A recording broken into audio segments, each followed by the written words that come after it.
Study magnetic fields, magnetic boundary conditions, problems, series on electromagnetic field theory, lecture number 2.61. Magnetic boundary conditions. These are highly useful in estimating magnetic fields on one side of the interface of two media when fields on the other side are available. The conditions are two in number. One gives information pertaining tangential components and the other gives information regarding normal components. In the present session, we consider two problems. One problem involves an interface without currents and another problem. It is with a interface carrying certain surface current. Before going to the problems, let us recollect the boundary conditions, that is magnetic boundary conditions. The tangential H is discontinuous across the interface of any two different media by an amount equal to surface current density K. H is magnetic field intensity. This condition says tangential H is continuous across the interface of any two different media except when the interface carries surface current density. Second condition is normal component of B. B stands for magnetic flux density. It is continuous across the boundary between any two different media. Irrespective of the presence of surface charge, it is continuous. Now, we consider a problem. The magnetic flux density in medium 1 with mu r equal to 3 is given by B1 equal to 0.8 x cap plus 1.2 y cap plus 0.4 z cap Tesla. Determine magnetic field intensity H2 in medium 2 at the current-free interface. Therefore, we can safely use tangential H continuous, normal B continuous. Those two, we can make use of them freely. Interfaces, two interfaces are given. At both the interfaces, we are asked to find out H2. First interface is x equal to constant. Second interface is y equal to constant. Apart from finding H2, we are also asked to find out angles made by B1 and B2 with interfaces, assuming relative permeability of 15 for medium 2. So before going to solve problems involving boundary conditions, one aspect that should be kept in mind is we must be able to identify normal components and tangential components in the given field expression. B1 is given and interface is given. Now, what are the normal components? What are the tangential components? If we consider x equal to a constant interface, for this interface, actually this is a plane parallel to YZ plane. So, YZ are tangential components, whereas x is normal component. With this understanding, we have to move further. B1 is given. The field H2 after boundary conditions is straight away he computed B2. How B2 is equal to 1 by mu2 Bn1 plus 1 by mu1 Bt1? It is H2 can be written as Hn2 plus Ht2. But Hn2 can be written as Bn2 by mu2. So that way we have, now Bn2 can be replaced by Bn1 because normal components are continuous.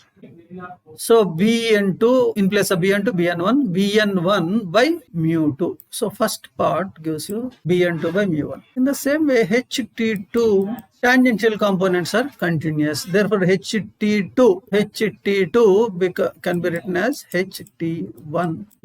Ht1 can be expressed as Bt1 by simply dividing Bt1 by mu1. That way you have Bt1 by mu1 has come into being. But Bn1, Bt1, these are available. We have already identified this is Bn1, this is Bt1. Substitute, ultimately we will be getting this expression. Now the angles can be estimated easily, no problem. So this is the interface. Let us suppose this is B1, this is x as far as a part is concerned, x equal to constant interface, this is x, this is theta 1. Now you consider x cap dot B1, it is equal to by definition magnitude of x cap multiplied by magnitude of B1 multiplied by cos of the angle between these two vectors, that is theta 1. Cos of the angle between these two is 90 minus theta 1, not theta 1. This is x, angle between them is 90 minus theta 1. So sine theta 1. So sine theta 1 becomes x cap dot b1 by magnitude of x cap and b1. Theta 1 becomes sine inverse of this ratio. It results in this. In the same way, theta 2 also can be found. Notice here he is mentioning one point. Angle beta 2 made by beta 2 is same as angle made by H2. They are not different because media is, it is uniform media, isotropic media and all that. That's why B and H both are in the same direction. Now we consider next part, y equal to constant. Solution procedure is same except that in this case, y component is normal component. Xz components are tangential components. This is B, this is normal component, these two are tangential components. H2 is 1 by mu 2 Bn1 plus 1 by mu 1 Bt1. You substitute normal component and tangential components, we will be getting this expression. Similarly, angles can be estimated as we have done in the previous part, except one difference. Here we have to consider the dot product between y cap and b1. Reason is the interface is now y equal to constant. It is a plane parallel to xz plane. Therefore, y is normal to the plane, right? We consider another problem, example 2. Basic difference between this problem and previous problem is, in this problem we consider the interface carrying current, surface current. Here K is given. It is lying at z equal to 0, separating region 1 defined by z is less than 0. So he is telling this is region 1, this is region 2. Mu 1, mu 2 are given. If the field H, let us say H is given, certain field H is given. If this field belongs to region 1, that means let us suppose this is H1. Given field is H1. Then what is H2? If this is H2, what is H1? This is the problem. Okay. Now, before going to the actual solution of the problem, let us have 1 or 2 points regarding the approach, the strategy that is considered here. See this field, given field, it consists of, we think actually it consists of 2 parts. One part is due to the field created by surface current, given surface current. Another part is due to all other sources except this surface current. Okay. Now what we do is, from the given H, the part that is due to surface current K is separated and boundary conditions are applied. When the part that is due to surface current is separated, boundary conditions are tangential components are continuous, normal components are continuous. We apply these 2 conditions and find field on the other side. To this field, which is a result of application of boundary conditions, we add the field due to the surface current. This is the procedure we follow. Right. Given field belongs to region 1. Therefore, given field is H1. Field due to surface current is, it can be found using of K cross N. K cross N.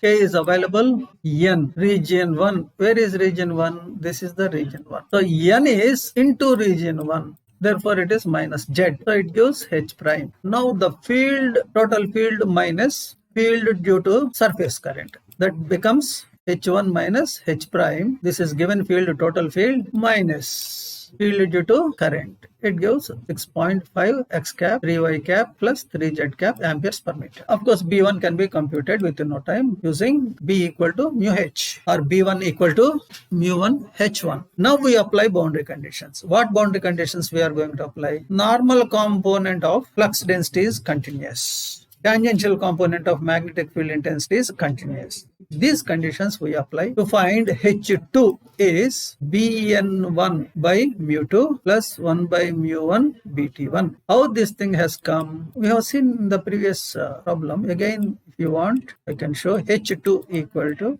H normal 2 plus H tangential 2. H normal 2 can be written as B normal 2, but B normal 2 is B normal 1. B normal 2 by B normal 2 by mu 2. That's why we got this one. Bn1 by mu 2. HT2 is HT1.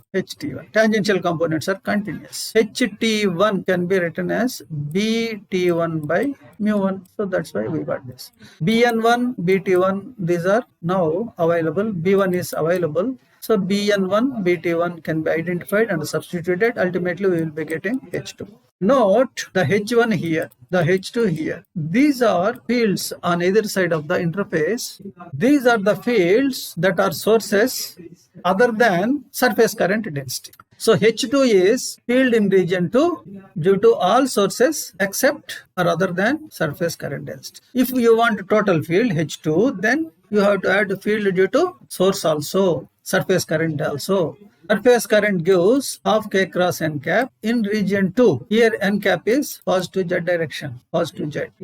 The H double prime, this is the field due to surface current. You have to add to the field which we have obtained after applying boundary conditions. So H2 is H2, H double prime. It gives ultimately total field. So this is the total field. Now magnetization in regions 1 and 2 can be found within no time. Once you have these relations in mind, M1 magnetization is equal to Xi M magnetic susceptibility, H magnetic field intensity. H1 is available, H2 is available, Xi M is available. Xi M is mu r minus 1. Everything is available within no time one can. Similarly, energy densities. Energy densities are given by this formula, half mu h square. H1 is anyway available, mu1 is available. So before moving further, note energy density is energy per unit volume. Now second bit, in the second bit he says given field is H2. Same process. When it is H2, first we calculate field due to surface current density.